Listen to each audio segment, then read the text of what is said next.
Donc voilà, c'est la maladie de la honte. Soit tu saoules tes proches à chercher des réponses que tu cherches pourtant que pour trouver des solutions en fait. Hein. Quand le médecin te dit mais enfin je comprends pas pourquoi est-ce que vous voulez à ce point avoir un diagnostic. Peut-être pour avoir le traitement qui va avec. Alors là, c'est, tu vois, je me demande quand un médecin est un vrai connard comme ça, qu'il te dit oh bah vous avez sûrement quelque chose, hein. Enfin vous avez quelque chose, mais on saura sûrement jamais quoi. Il faut apprendre à vivre avec. Euh, et dans ces moments-là, je me pose la question est-ce qu'on doit dire monsieur ou docteur connard? Hmm. Soit tu passes carrément pour un cas psychiatrique puisque tu te focalises méchamment sur une maladie imaginaire.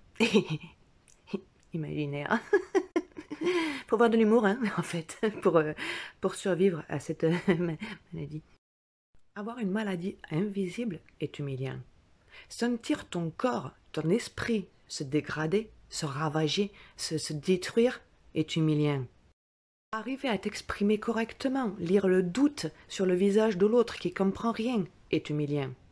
Être seul, complètement seul avec ton gros merdier là, te faire balader de médecin en médecin et te faire toujours entendre dire que tout va bien est humiliant.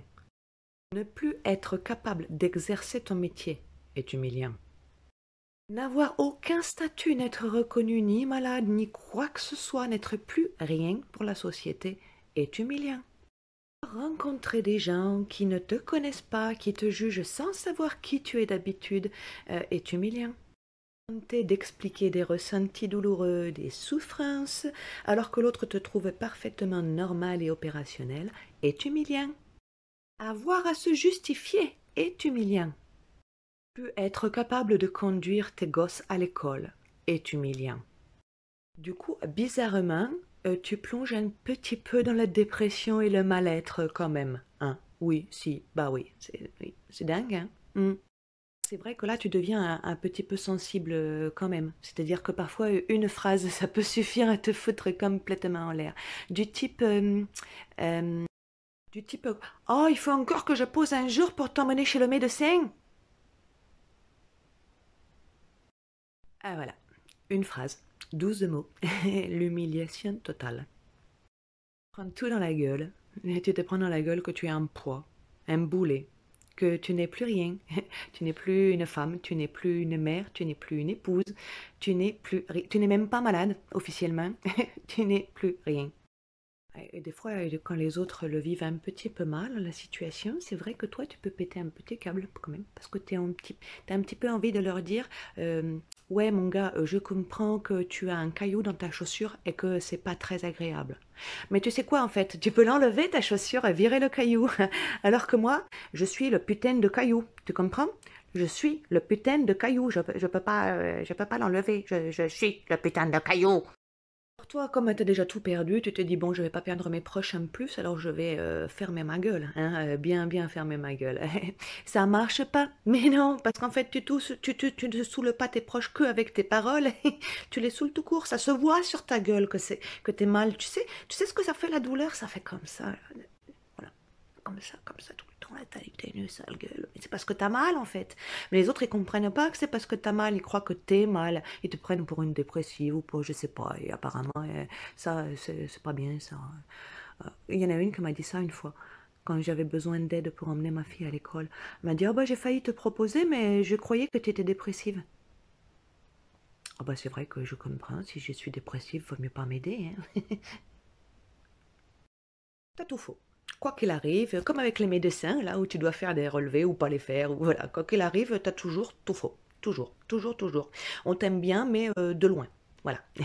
On en reparlera plus tard, hein. Ah non, on n'en reparlera pas plus tard, en fait, on n'en reparlera jamais parce que tu saoules. Bref, tu perds tout et tu apprends qu'il y a des choses qu'il ne faut surtout pas dire.